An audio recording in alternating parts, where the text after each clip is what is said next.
Hello, all things Montessori community. I hope everyone's staying safe and warm.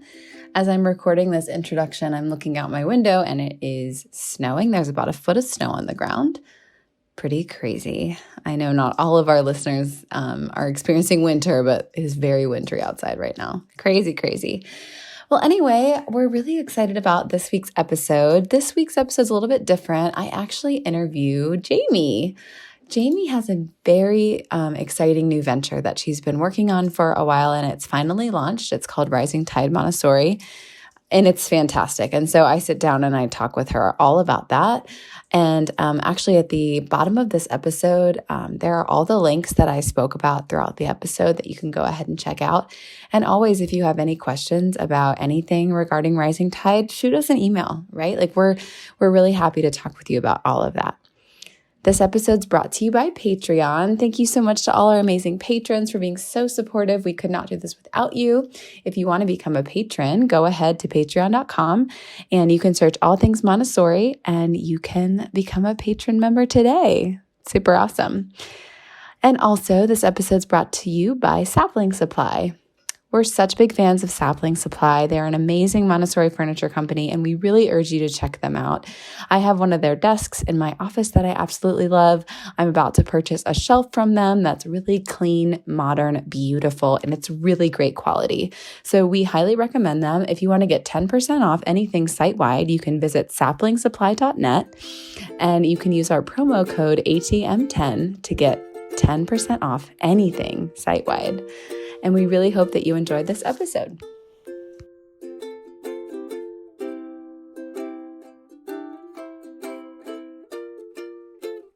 Hey, Jamie, how are you? I'm doing pretty well. I can't quite believe it's December, but other than that, how are you? I'm really good. I mean, it's not only just December. It's almost something special. Your birthday. Oh, that's true. That is true. Mm-hmm. Yes. Another year has passed, and this year has been one of the strangest ones, I guess, because it just doesn't feel like it's been an entire year. No, I know. It's so weird. And last year, I guess I made you spend your birthday at my wedding. Sorry, again. But you got That's true. Well, you got to have drinks for free, so I guess that's like okay. I guess that's fine. Yeah. What are you doing this year for it? Are you doing anything? I know we can't do much, but any plans? No, we can't do much these days. But we may go for a hike since the weather's nice around here, and we'll take out from a local restaurant, I think, and so that just have a little celebration at home. Oh, so nice. That's our adventure. When my parents remember my birth for a variety of reasons. I was their first child, but also, I was born in the Pacific Northwest, and it snowed on the day I was born, which is pretty unusual in the area north of Seattle to get snow in December. But it did. Mm-hmm. It did snow the day I was born several decades ago in the Pacific Northwest. Oh, do you like snow? Are you a winter person? I like snow in December and maybe January. Just a little bit of snow feels, seasonal and enjoyable.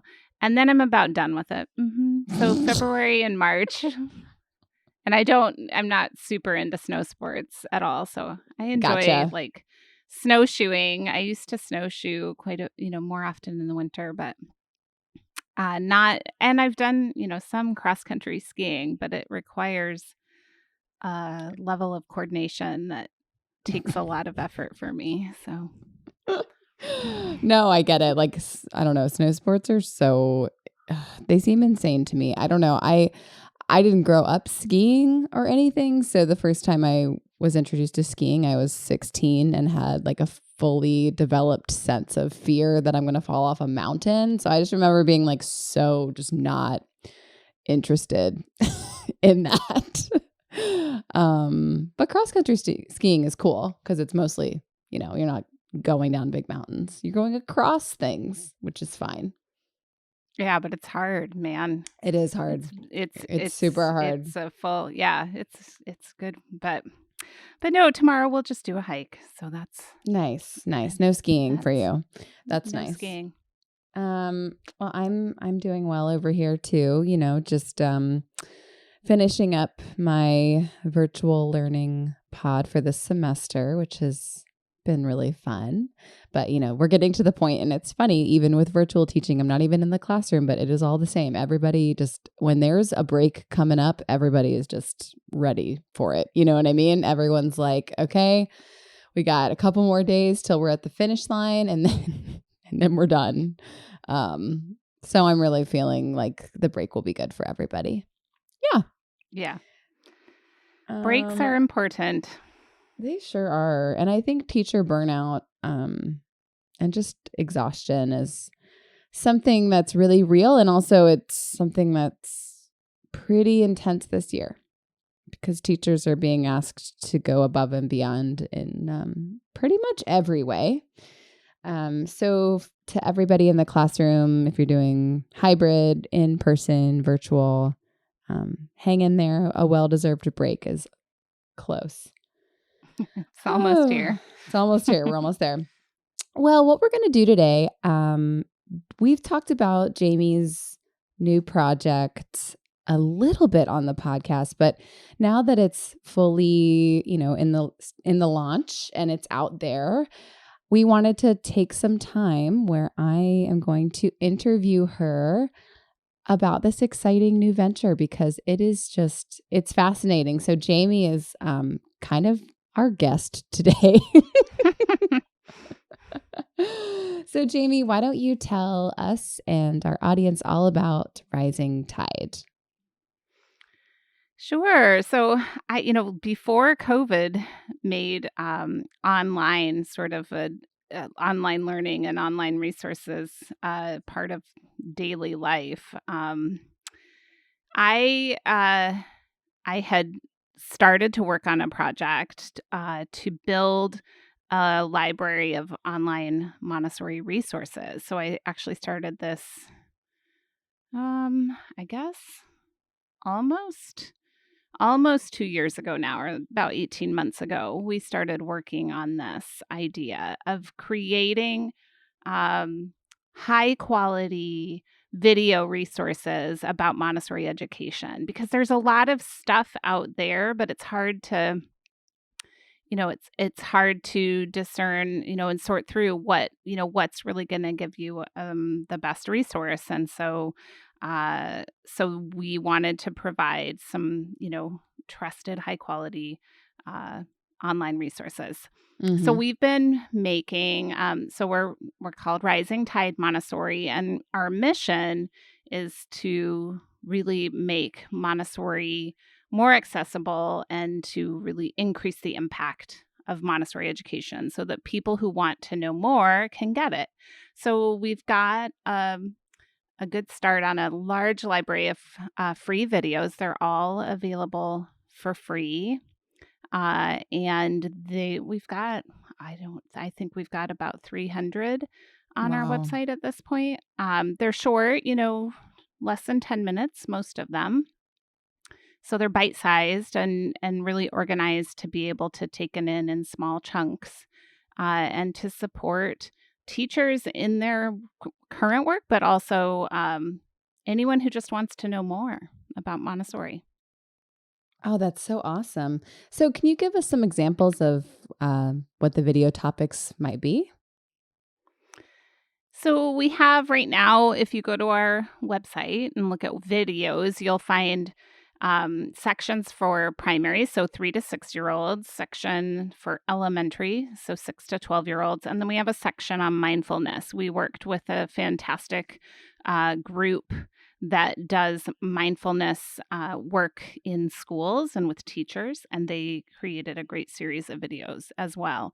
And so, say if you go to the elementary, you're going to see there's an introduction to elementary, like an 11 video series that if you just want a little taste about what the Montessori elementary program is all about. You could watch those. There's more sort of specific support.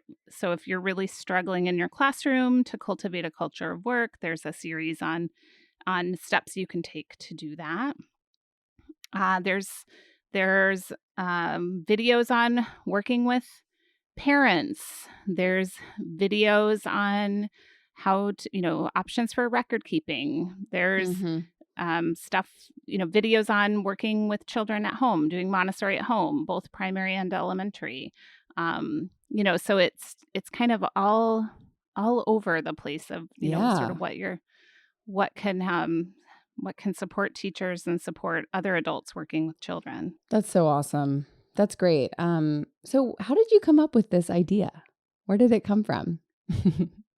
Um, well, I mean, I've been working with adults. I'm an AMI trainer, elementary Mm-hmm. trainer, and so I had been working with adults now for probably the last, I guess, 12 years or so.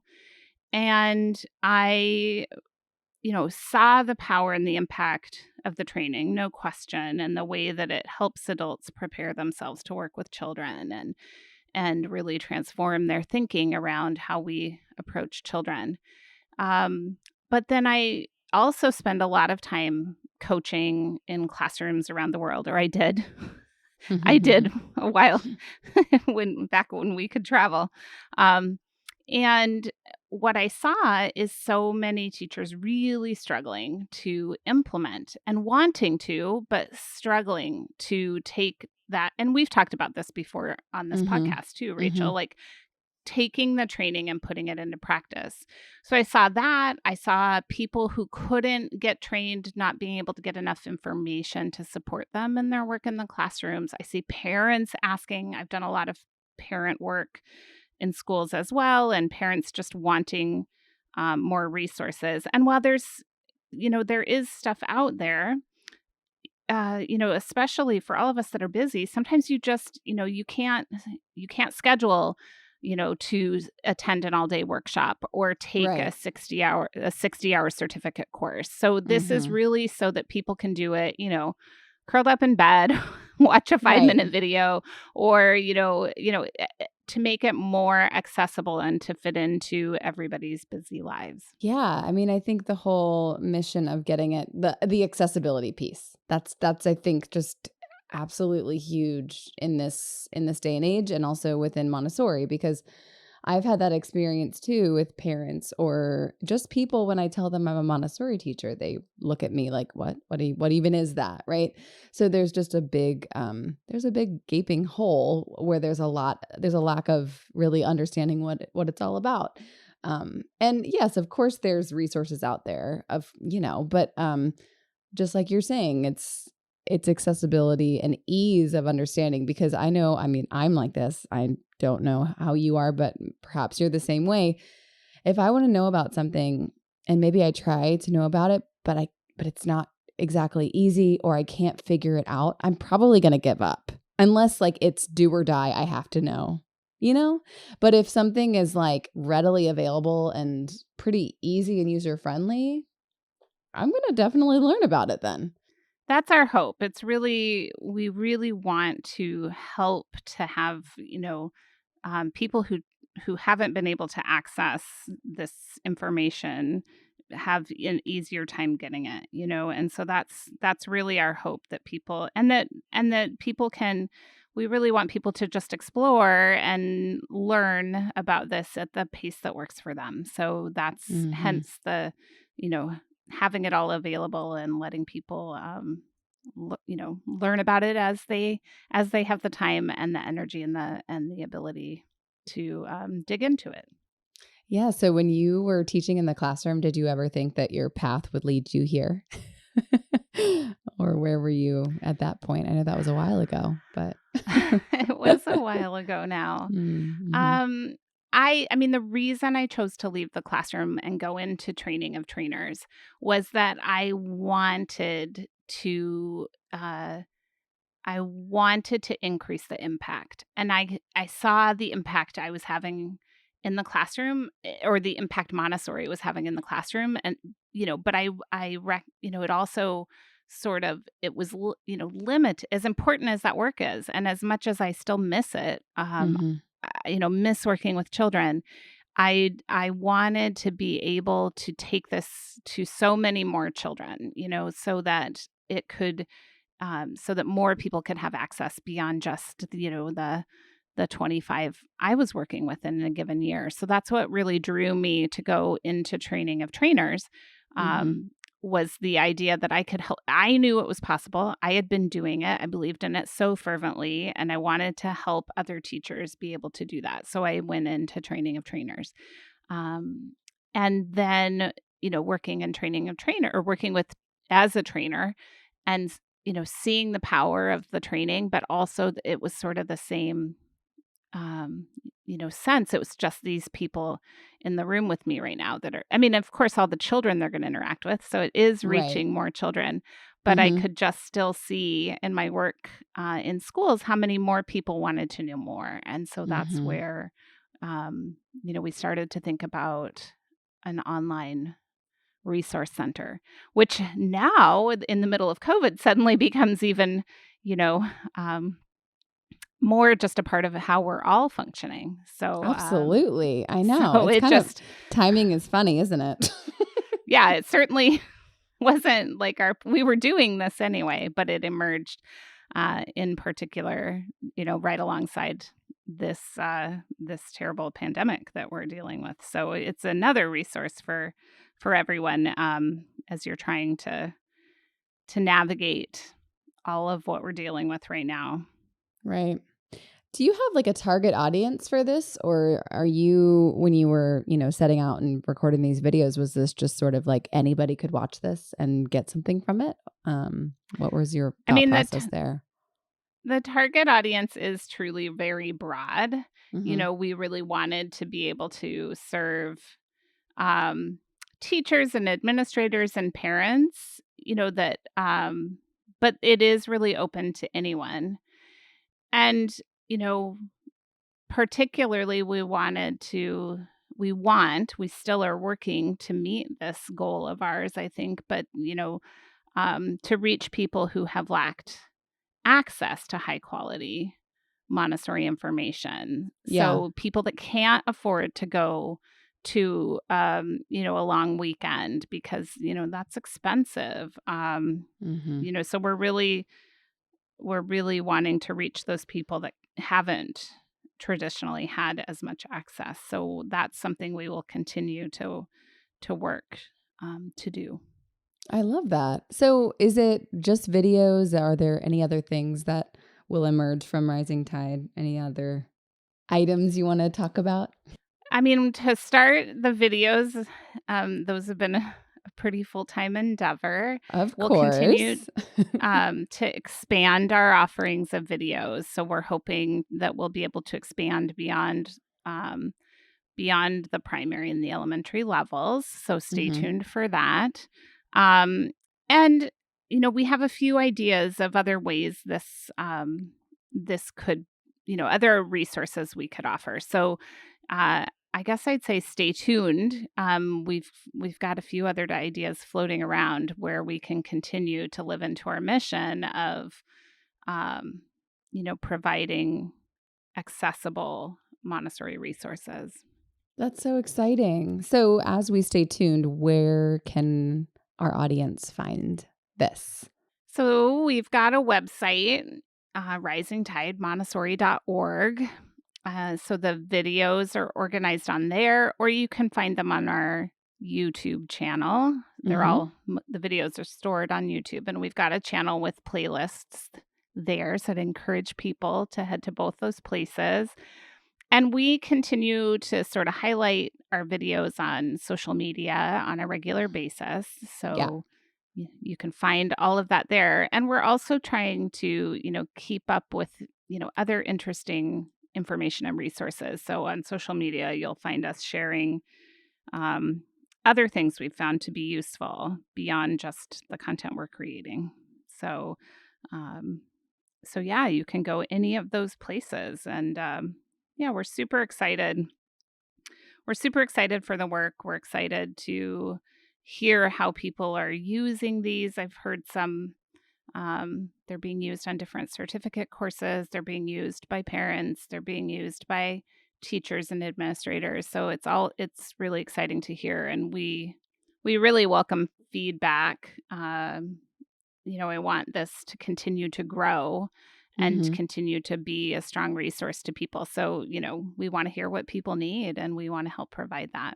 So we hope people continue to share with us what more they're looking for. That's awesome. And if anyone has any questions for Jamie about Rising Tide, you can always reach out to us. I have shared a few Rising Tide things on our social media, on our Instagram, and I will continue to do that. And I will also link all of this information at the bottom of this episode so you guys can feel free to check out Rising Tide Montessori. It is fantastic. It's so exciting. I'm so excited it's finally out there. And I personally just can't wait to see it continue to grow. Because I think it's extremely necessary and will be super helpful. So thank you for your work, Jamie. It's awesome. It's been really fun to do, and we're just very hopeful that this can continue to serve the Montessori world so that more children have access to this kind of education. We just need. I think it's more and more clear all the time how we need more children who have been able to learn in a way that meets their developmental needs, that can then grow to be adults who can think creatively to solve problems. And I feel really strongly that Montessori education can put us on that path. So that just means that more children need to have Montessori education, and that means more adults need to know more about it so that they can bring it to children. So that's what we're hoping for. That's what we're working for. And we're going to continue to grow and stay tuned and keep watching, because I think I'm excited to see where we go. I think we've got all sorts of directions we may continue to move in as we continue to do this work at Rising Tide. So it's been great. So super exciting. Fun. So exciting. Well, also, we wanted to sort of mention that we are going to take like a little break, 2 weeks, nothing crazy. So we can have some time off for the holiday season up here. And we've just sort of been going. And we have some other exciting episodes upcoming that will be in January 2021. I can't believe it's going to be 2021. Like, what? Oh my God. I don't know where 2020 went. It seems like the longest and shortest year of my life. I know. So crazy. I know.